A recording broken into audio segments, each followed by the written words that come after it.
Hi friends, welcome back to Nila's ஒரு YouTube channel. இன்றைக்கி நம்ம என்ன செய்ய போகிறோன்னா தக்காளி சாம்பார் செய்ய போகிறோங்க. ரொம்ப சிம்பிளாக செய்யலாம், ஈஸியாக செய்யலாம். எப்படி செய்யலான்னு பார்க்கலாம் வாங்க.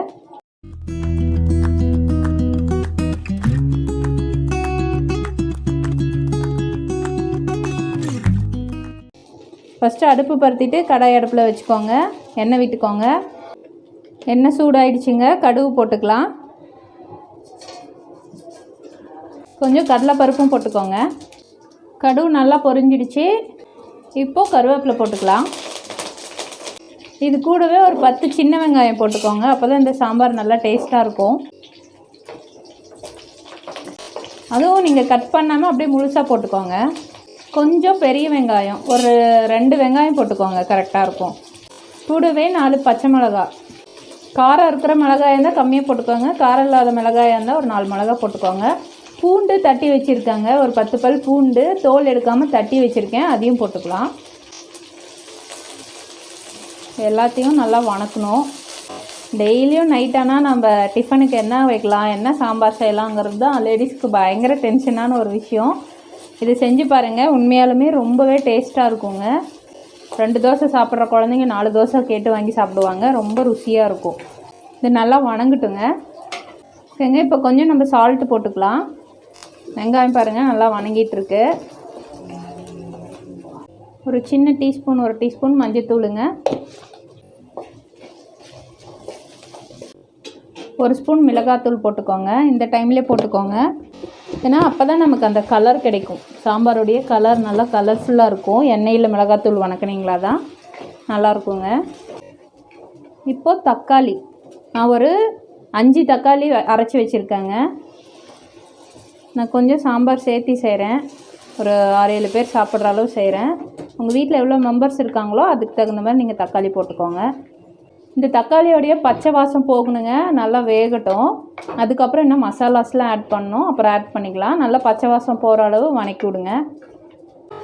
ஓகேங்க, பச்சை ஸ்மெல்லாம் போயிடுச்சு. இப்போ நம்ம என்ன பண்ண போகிறோன்னா ஒரு 1.5 ஸ்பூன் அளவு கறி மசால் போட்டுக்கோங்க. கொத்தமல்லி தூள் வந்துட்டு ஒரு 2 ஸ்பூன் போட்டுக்கோங்க.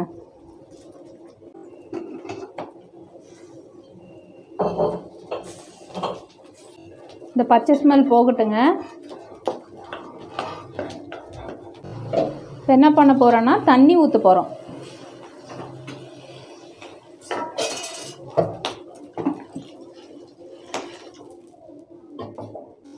இது நல்லா கொதிக்கட்டுங்க.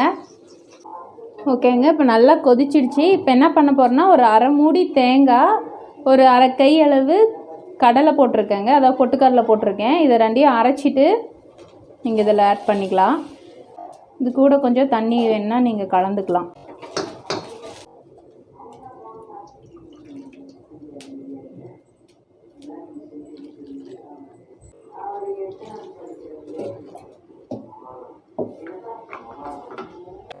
இப்போது இந்த குழம்புக்கு தேவையான அளவு உப்பு போட்டுக்கலாம். ஃபஸ்ட்டு நம்ம வெங்காயம் வணக்கும் போது உப்பு போட்டிருந்தோம் கொஞ்சமாக. இப்போ குழம்புக்கு எந்த அளவு வேணுமோ அந்த அளவு உப்பு போட்டுக்கோங்க.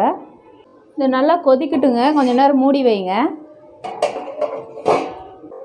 ஓகேங்க, குழம்பு இப்போ நல்லா கொதித்து ரெடியாக இருக்கும். ஓப்பன் பண்ணலாம்.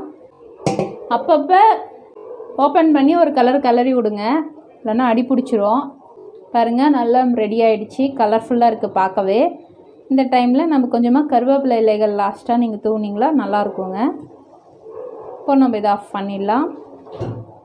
ஓகேங்க, சாம்பார் ரெடி ஆகிடுச்சு. இப்போ நம்ம டேஸ்ட்டு பார்க்கலாம்.